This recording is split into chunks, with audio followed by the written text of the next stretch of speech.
What's up, everybody? Welcome back to another patch 7.3.5 video. Today we're going to be talking about the different zone reworks, or the kind of small additions or big additions to zones that have been going on, and talking about how the zones are actually developing and where this could lead us, right? So this specific video is going to be talking about the Thunder Totem changes, the Nightborn, Nighthold changes, and also the Silithus changes. And just kind of looking at 7.3.5, because I believe that 7.3.5 is setting us up for a lot of 8.0 content, which is pre-patched before Battle for Azeroth, and then also Battle for Azeroth in general, right? Now that the Legion has been defeated, Argus the Maker is dealt with, Sargeras is dealt with, there's a lot going on right now that is going to be setting us up for the future and the next chapter of World of Warcraft, and I think it's important to at least follow the journey of what's being changed on the PTR. If you guys don't know me, my name is Michael Hogman. I make a lot of videos over World of Warcraft covering patch 7.3.5. I'll cover patch 8.0 whenever that content comes available, and then also Battle for Azeroth content in its entirety. I also do PvP and Mythic Plus and raiding sometimes. But otherwise, guys, if you are new to my channel, be sure to subscribe and hit the notification bell to keep up to date with what I am releasing. So anyways, guys, let's jump into this, okay? So we have 3 different zones being changed. We've got Thunder Totem, we've got Nighthold, and Silithus, okay? So Thunder Totem is going to be the first one I'm going to talk about. You know, it's also the smallest of all the changes. It's really, really simple to understand. All there is that there's a couple Pandaren that have kind of gotten to Thunder Totem in Highmountain, and they have decided that they're going to teach the Highmountain Tauren the ways of the monk class. So, you know, you'll see a few different Pandaren. Actually, one of them is called Chinglish, which, if you don't know Chinglish, he's a streamer, does a lot of different stuff in like World of Warcraft and does content and whatnot. So the monk trainer that's teaching the Highmountain Tauren is actually called Chinglish, which is cool. So he got his own NPC, and you know, it's all good. Like Blizzard, I'm just waiting patiently. You know, anytime you guys want to put a Hogman PC or NPC or a mage NPC after me, you know, just waiting patiently. But yeah, so Chinglish is basically teaching the Highmountain Tauren the ways of the monk class, which sets up the allied races for Highmountain Tauren to actually get their own monk class. So you can play monk as a Highmountain Tauren next expansion whenever that allied race is available. And I think that this is just kind of bridging that gap to show that they do understand the monk class, because the lore does need to be there, right, for the allied races to have that class. Moving on from that, I want to talk about the Nighthold. That was really the only change for Thunder Totem, so there's not a whole lot to share there.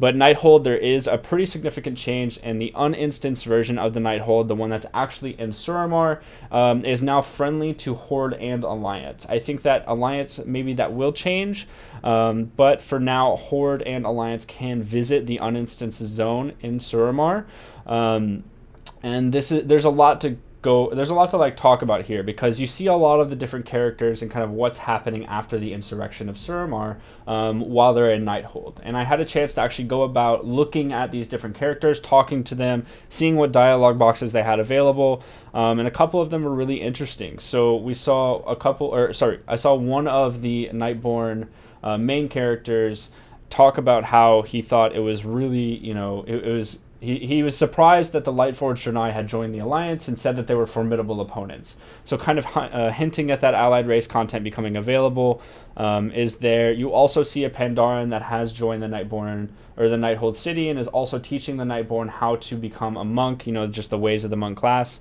And then you see the main character of the insurrection, Thalyssra, and she's there as well, and she's talking a lot about, in her dialogue boxes, she's talking a lot about the fact that Elisand is now dealt with, and that there's a lot of work to be done in Nighthold, and a lot of work to be done for the Nightborn, and to keep the city, you know, moving, right? Suramar City in general. And this is cool because it really does set you up for the like the lore and the story of the Horde and the Nightborn.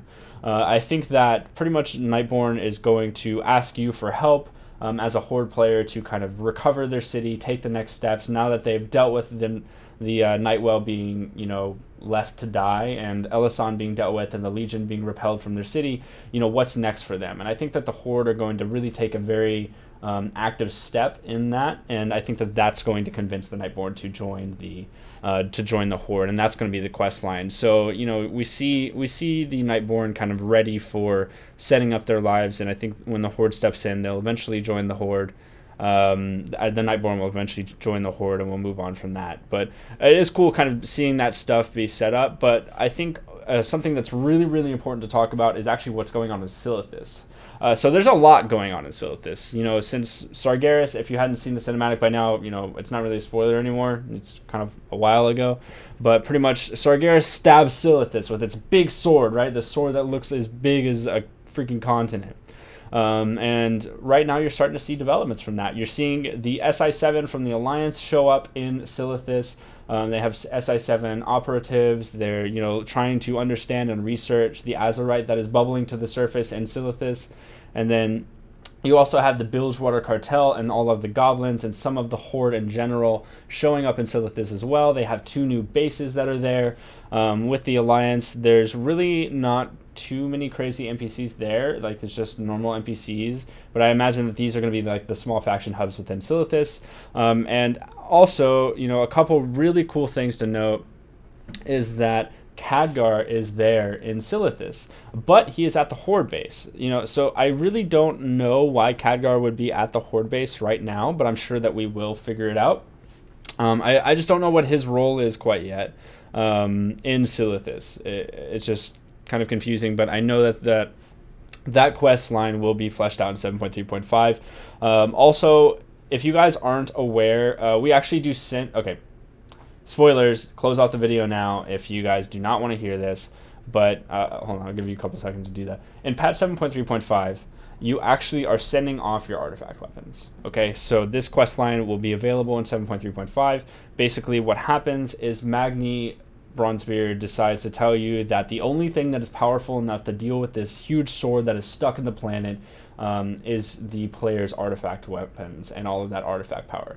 So, you know, if you decided to spam run Mauve Souls to get to a crazy artifact weapon level, then you're screwed because you wasted all your time, because we're getting rid of those pretty soon.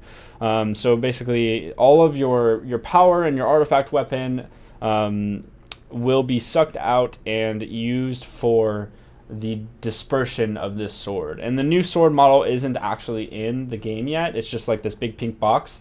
But what happens is, you know, pretty much this sword is somehow dealt with the giving up of your artifact weapons, and that is the proper send-off since the artifact weapon system is not carrying on into Legion.